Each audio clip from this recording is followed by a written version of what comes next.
அண்ணியின் தங்கச்சி திருமணத்திற்கு ஒரு வாரம் முன்பாக என்னுடன் இரவு முழுக்க இருந்தாள். டிசம்பர் மாதம். நல்ல மழை நாள். அப்போதுதான் என் வீட்டிற்கு சித்ரா, என் அண்ணியின் தங்கச்சி, அவளுடைய திருமண அழைப்புதலை கொடுப்பதற்காக என் வீட்டிற்கு வந்திருந்தாள். சித்ராவை பார்ப்பதற்கு மிகவும் அழகாக இருப்பாள். சித்ராவிற்கும் எனக்கும் நல்ல பழக்கம் உண்டு. சித்ராவோ என்னை விட 4 வயது பெரியவள். சித்ரா வந்த நேரம் மாலை 5 மணி இருக்கும். என் பெயர் சரத். என்னை பார்த்ததும், சித்ரா, எப்படி இருக்க, நல்லா இருக்கியா என தொட்டு தொட்டு பேசினாள்.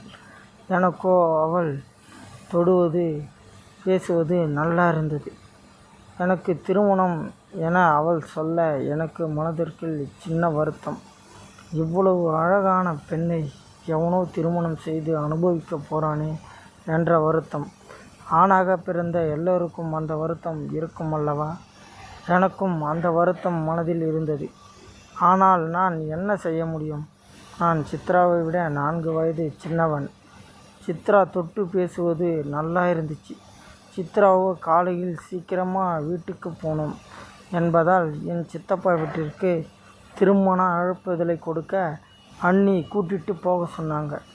என் சித்தப்பா வீடு என் வீட்டில் இருந்து 3 மைல் தொலைவில் உள்ளது.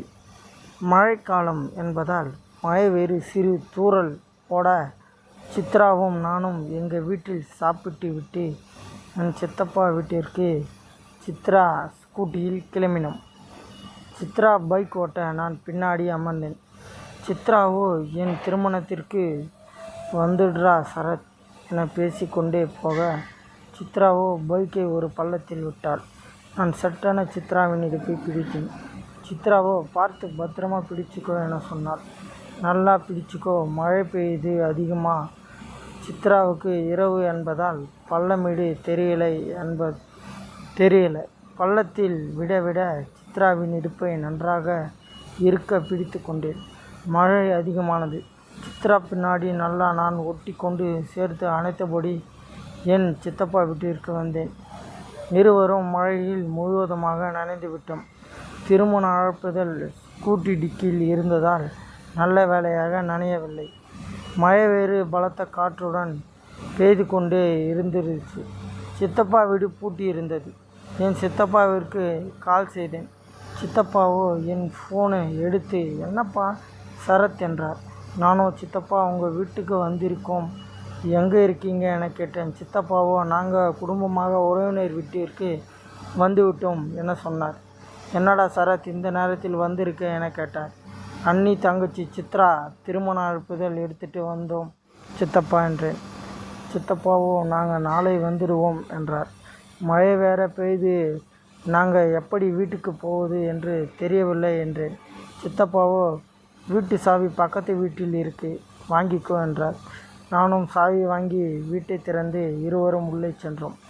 மழையில் நனைந்ததால் குளிர் வேறு அதிகமானது. என் சித்தப்பா பெட்ரூம் கதவை பூட்டிட்டு போயிட்டார். நாங்கள் இருவரும் ஹாலில் ஈரத்தோடு இருக்க, ஹாலில் ஒரு துண்டும் ஒரு வேட்டியும் ஒரு பெட்ஷீட்டும் ஒரு பாயும் இருந்தது. நானும் சித்ராவும் ஈரத்துணியோடு அப்படியே இருக்க, இருவருக்கும் குளிர நான் சித்ராவிடம், இப்படியே நம்மால் குளிர் தாங்க முடியாது, ட்ரெஸ் மாற்றிக்கோ என சித்ராவிடம் வந்த வேட்டியை கட்டிக்க சொன்னேன். சித்ராவும் குளிர் தாங்க முடியாமல் வேட்டியை கழுத்து வரை கட்டியிருந்தாள். சும்மா பார்ப்பதற்கு கேரளா நடிகை போல் செமையாக இருந்தாள். நான் ஒரு துண்டை கட்டி கொண்டு இருவரும் பாயில் படுத்தோம். மழை வேறு விடாமல் பெய்து கொண்டே இருந்தது. இருவரும் குளிர் தாங்க முடியாமல் பெட்ஷீட்டை எடுத்து போர்த்து கொண்டோம். என் கால்கள் லேசாக சித்ரா மீது உரசி கொண்டே இருந்தது. எனக்கோ இப்படி ஒரு வாய்ப்பு கிடைச்சிருக்கு. சித்ரா சம்மதித்தால் இருவரும் நல்லா இருக்கலாமே என எனக்கு உள்ளே எண்ண ஓட்டம் ஓடிக்கொண்டே இருக்க, சித்ராவின் வருங்கால கணவர் பிரதாப் கால் செய்தான். சித்ராவோ பதறினாள். என்ன சித்ரா, ஏன் பயப்படுற என கேட்டேன். என் வருங்கால கணவர் உன்னுடன் தனியாக இருக்கேன் என சொன்னால் சண்டை போடுவான் என்றாள். நீ அமைதியாக இரு என்றாள். நான் அமைதியாக இருக்க, சித்ரா ஃபோனை கால் அட்டன் செய்து பேசினாள். அவன் பேசும்போது நல்லாவே ஸ்பீக்கர் போடாமல் வெளியில் கேட்டது. பிரதாப், சாப்பிட்டியா, என்ன பண்ணுற என கேட்டான். சித்ராவோ என் அக்கா வீட்டில் இருக்கிறேன் என சொல்ல, தனியாக இருக்கியா என கேட்டான். அதற்கு சித்ரா ஆமாம் என பொய் சொன்னாள். சித்ராவின் கணவர் ஃபோனில் தப்பு பேச ஆரம்பித்தான். பிரதாப் பேசுவது நல்லாவே எனக்கு கேட்டது. சித்ராவோ என் பேசுவதை கேட்டு என் கால்களை பின்னினாள். எனக்கும் அவன் பேசுவது கேட்க, அவன் சொல்வதை நான் சித்ராவிற்கு செய்ய சித்ராவோ அதை ரசித்தாள். ஃபோனை ஸ்பீக்கரில் போட்டு பிரதாப்பிற்கு காட்டி கொண்டே இருக்க, நான் அவன் சொல்வதை சித்ராவுக்கு செய்து கொண்டே இருந்தேன். அவன் என்ன சொல்லியிருப்பான், நான் சித்ராவை என்ன செய்து இருப்பேன் என்பதை பார்வையாளரான உங்கள் கற்பனைக்கே விட்டு விடுகிறேன். சித்ராவோ நான் செய்வதை தாங்க முடியாமல் ஃபோனை கட் செய்து ஃப்ளைட் மோடில் போட்டுவிட்டு என்னுடன் முழுமையாக இருக்க இசைவு கொடுக்க, சித்ராவின் மொத்த அழகையும் அன்று பார்த்து அசந்து போய்விட்டேன். சித்ராவை அன்று இரவு முழுக்க அனுபவித்து விட்டேன். சித்ராவோ நல்ல ஒத்துழைப்பு தந்தாள். காலை ஆனது. சித்ராவோ எனக்கு இன்னும் 1 வாரத்தில் கல்யாணம், உன்னுடன் இருந்ததை மறக்க மாட்டேன் சரத் என்றாள். பதிலுக்கு நானும் உன்னை மறக்கவே மாட்டேன் என சொல்ல மழை நின்றது.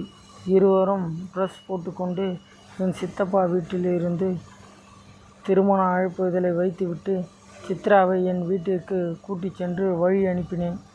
திருமணத்திற்கு சென்று சித்ராவையும் அவன் கணவரையும் வாழ்த்தினேன்.